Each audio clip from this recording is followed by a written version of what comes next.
We go to Myanmar now. Security forces have again opened fire on anti-coup demonstrations, and protesters are saying that at least 5 people have been killed. Overall, more than 550 people have died since the military seized power 2 months ago. And there are now concerns the conflict might spiral into civil war, with 10 armed groups abandoning a long-standing ceasefire to throw their weight behind the protesters.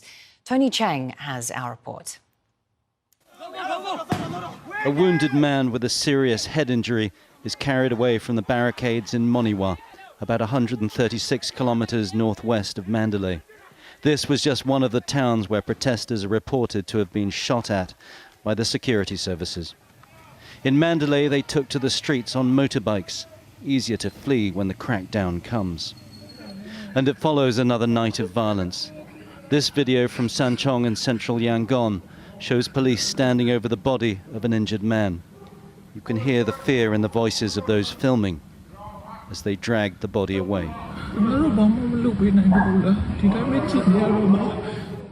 That violence, shared around the world on social media, is drawing growing criticism, even from Myanmar's powerful neighbors. We condemn any use of violence. We believe that the rule of law should be prevailed. We stand for the restoration of democracy in Myanmar. We have urged the release of political prisoners and supported any attempts at resolving the current situation, including through the efforts of ASEAN. And regional concerns are increasing as 10 ethnic armed groups on Myanmar's borders threw their support behind the anti-coup movement on Saturday. That sparked fears of wider armed conflicts and the possibility of a full-blown civil war. In Thailand, Myanmar's representative at a global beauty pageant broke down on stage when she proclaimed her support for the protesters. They are walking on the street for the democracy. Now she's unable to return home, but determined in her support. Myanmar citizens will never give up for that situation because they told me that they will fight on the street, and I'm also fighting my way on the stage now. So I think that if they will not give up, we will win. And the funerals continue too. This woman was shot in the head as she traveled home from her job in a South Korean bank. Bus stops around the country have been turned into improvised memorials for those who have died, with messages of resistance now that wireless internet services have been cut off. But even these simple shrines are being torn down as the security services try to eradicate all signs of resistance. Tony Cheng, Al Jazeera. Joining us now via Skype is Kyaw Win, human rights activist and executive director of the Burma Human Rights Network. So overall, over 550 people killed since the military coup itself, and that includes over 40 children. What can you tell us about those that have, about the casualties so far? Thank you so much, Mariam, for having me today. So far, you see that nearly 600 people has been killed on the street, and most of them are young people and various ages, and there are more than 20 young children, age 5, 7, and 13 years old yesterday or today. There are many children has been killed. And the one thing is very sure that there is no place is safe in Burma anymore. Everyone is now living under the gunpoint. But one thing is very encouraging, that the young generation, they are resisting. They are not giving up. They are not backing down. And the fear is now become fury.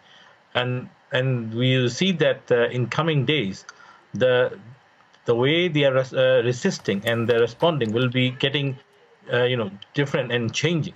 So that means Burma is now, the military, the fascist military, is now dragging Burma into a full-blown civil war. Obviously, the tactics being used by the military hasn't done anything to deter people from taking to the streets or to suppress the protests in any way. Are you surprised at the persistence of people? Obviously, many young people turning out to express their opposition to the military, but are you surprised that these protests have continued in the face of such brutality? Indeed, when the last few days, I have seen that how people has been, courageously, and they are coming out to the street. And I've spoken with some people, and they said that, we know that we are going to the street. We may not come back. We may come back in body bag, or maybe our body, dead body, will be burned down by the military. Nobody knows what's going to happen.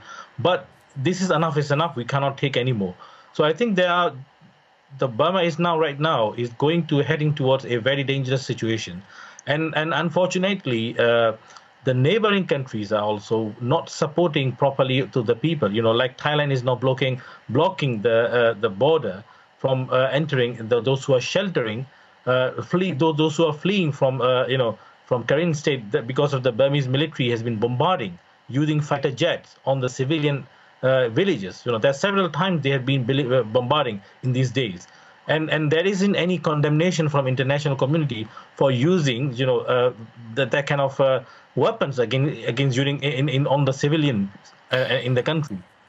It's very difficult to see how to get visibility on how this is going to unfold. Did the military misjudge how people would respond to their seizure of power? And if indeed there are those within the military that see it as a gross strategic miscalculation, are they going to be able to hold together, let's say?